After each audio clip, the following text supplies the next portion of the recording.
दोस्तों नमस्कार। मैं विकास कुमार, स्टार्टअप बिजनेस आइडिया से। दोस्तों आज मैं आपको बताने वाला हूँ कि किस तरह से बिज़नेस किया जाए, कौन सा बिज़नेस किया जाए और कैसे हम बिज़नेस करें कि हमें नुकसान कम हो और सिर्फ प्रॉफिट ही हो। जी हाँ दोस्तों, हमें पता है कि हमारे देश में इस तरह की बेरोज़गारी है कि लोगों को जॉब नहीं मिल रही है। जिनकी जॉब थी भी वो कोविड की वजह से बहुत लोगों की जॉब छूट गई है। तो ऐसी कंडीशन में कुछ ना कुछ बिज़नेस होना चाहिए घर परिवार चलाने के लिए, जो अपने यहाँ रह के आप बिज़नेस कर सकते हैं। तो बट एक सबसे बड़ा इशू ये आता है कि बिज़नेस करें तो कौन सा करें, क्योंकि हर एक बिज़नेस पे रिस्क है और लोग रिस्क लेना और बिज़नेस में इन्वेस्टमेंट करना ये सबके बस की बात नहीं है। जी हाँ दोस्तों, तो मैं आज आपके लिए एक ऐसी ही वीडियो लेके आया हूँ। इसे आप बहुत ध्यान से देखिएगा, एक एक चीज़ों को समझिएगा कि बिज़नेस में करना है तो किस ढंग से करना है, कैसे आप करें कि आपको नुकसान ना हो। तो पहला चीज़ दोस्तों, आप जानते हैं कि बिज़नेस में एक कैटेगरी होती है। बिज़नेस कई टाइप के होते हैं। एक तो मैन्युफैक्चरिंग होता है कि किसी के प्रोडक्ट को बनाना और मार्केट में सेल करना। तो दोस्तों मैं आपसे रिक्वेस्ट करूँगा कि अगर आप बिज़नेस आज तक कभी नहीं किए हैं और आपने अभी तक कभी किसी प्रोडक्ट को सेल नहीं किया है मार्केट में, तो मैं आपसे रिक्वेस्ट करूँगा कि आप कभी भी मैन्युफैक्चरिंग यूनिट में स्टार्टिंग में मत जाइएगा। अगर आप किसी भी प्रोडक्ट को सपोज दैट मैन्युफैक्चर करना है तो उससे अच्छा है कि आप उसका रिटेल का काम कर लीजिए। जी हाँ दोस्तों, रिटेल के काम में आपकी पूंजी भी कम लगेगी और रिस्क भी कम रहेगा।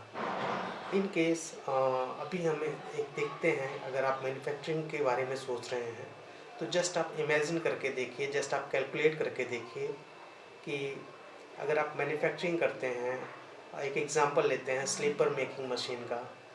उस मशीन को आप ले आते हैं, 40-50 हज़ार रुपये का इन्वेस्ट करते हैं, फिर उसके लिए एक आप जगह देखते हैं, फिर आप उसमें कुछ लड़के एम्प्लॉई उसमें आप लगाते हैं उसके मैन्युफैक्चरिंग के लिए।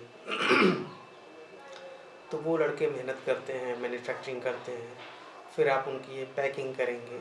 पैकिंग करने के बाद आपको मार्केट में ले जाना है। दोस्तों जैसे ही आप मार्केट में ले जाएंगे ना, तो आपको लगेगा कि यार मैं गलत जगह आ गया हूँ, मैंने गलत बिज़नेस कर लिया है।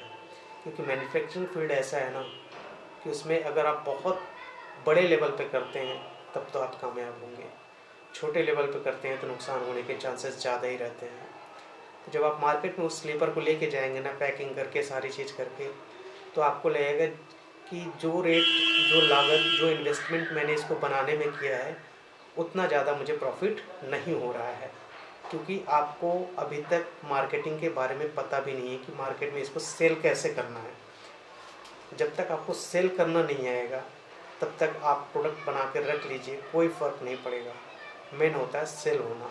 अगर आपका प्रोडक्ट सेल हो रहा है तब तो मैन्युफैक्चरिंग में जाना बेस्ट होगा, अदरवाइज़ आप मैन्युफैक्चरिंग में ना जाएं, आप रिटेल का बिज़नेस करें, होलसेल का बिज़नेस करें। ये बहुत अच्छा बिज़नेस है, इसमें रिस्क भी नहीं है। किसी एक से लीजिए आप और दूसरे को दे दीजिए, बीच में उसमें जो भी प्रॉफिट मार्जिन है 5%, 10%, 20% का, वो आप मार्जिन ले लीजिए। जी हाँ दोस्तों, मैं आपसे ये हमेशा एक रिक्वेस्ट करूँगा कि जब आप आज तक कभी आपने बिज़नेस नहीं किया है तो मैन्युफैक्चरिंग यूनिट में मत जाइएगा।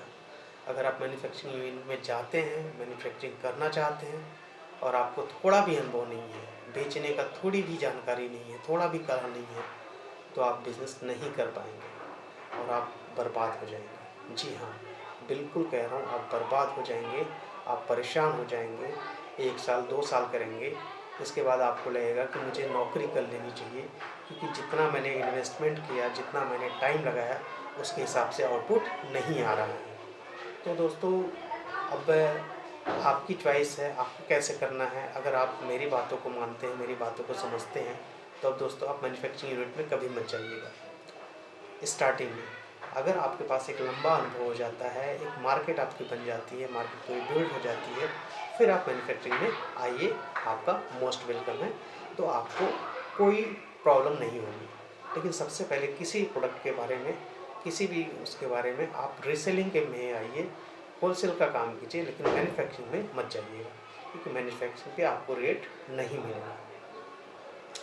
दूसरा मैं एक एग्जांपल लेता हूँ दोस्तों कि सपोज दैट कोई एक आपने यूट्यूब पे वीडियो देखा, उसमें ढेर सारे चैनल्स पे लोग बताते हैं कि आप एक मशीन लगा लीजिए धोना पत्तल की, आप लाखों कमाएंगे। एक मशीन लगा लीजिए स्लीपर मेकिंग की, आप लाखों कमाएंगे। एक मशीन लगा लीजिए ऑयल मिल की, आप लाखों कमाएंगे। जी दोस्तों, इसमें आप कभी मत जाइएगा, मैन्युफैक्चरिंग यूनिट में कभी मत जाइएगा। अगर आपको उसी चीज़ का करना है, आपको स्लीपर का ही करना है, आपको धोना पत्तल का ही करना है, आपको ऑयल का ही करना है, तो आप एक मैन्युफैक्चरर के पास जाइए। मैन्युफैक्चरर कहाँ से मिलेंगे आपको, वो डिटेल भी मैं आपको बताऊंगा कि मैन्युफैक्चरर आपको कहाँ से मिलेंगे। एक मैं एग्जांपल दे रहा हूँ, बाकी आपको जिस भी फील्ड में करना है उसके फील्ड, उस प्रोडक्ट के बारे में, उस सर्विस के बारे में आप जाके सर्च कीजिएगा, आपको सारी डिटेल मिल जाएगी। जी मैं एक एग्जांपल दे रहा हूँ स्लीपर मेकिंग का। आप इंडिया मार्ट पे या गूगल पे जाइएगा, सर्च कीजिएगा manufacturing companies in India, sleeper manufacturing companies, तो आपको ढेर सारे कॉन्टैक्ट मिल जाएंगे। उनसे आप बात कीजिए, उनको अपनी क्वालिटी बताइए, उनको अपने प्रोडक्ट के बारे में बताइए कि मुझे इस क्वांटिटी में चाहिए, और आप उसको मंगा के अपने एरिया में उसको होलसेल करिए। इसमें आपको ना दुकान की ज़रूरत है, ना एक गोदाम की ज़रूरत है, कुछ नहीं करना है। आप 50,000 रुपये का, 20,000 रुपये का सामान मंगा के अपने पास रखिए, अपने मार्केट में सेल कीजिए, और हर एक प्रोडक्ट पे नहीं कुछ तो आपको 20 से 30% की मार्जिन मिल जाएगी। ठीक है दोस्तों, ये वीडियो आपको कैसा लगा मुझे आप कमेंट करके बताइएगा, और चैनल को सब्सक्राइब जरूर कर दीजिएगा, क्योंकि आगे आने वाली वीडियोस और भी अच्छी होंगी, और अच्छे हम आपको टिप्स देते रहेंगे। तो जैसा भी हो आप मुझे कमेंट करके बताइए, वीडियो को लाइक कर दीजिएगा, चैनल को सब्सक्राइब कर दीजिएगा, और बेल आइकन को भी दबा लीजिएगा। धन्यवाद दोस्तों, नमस्कार।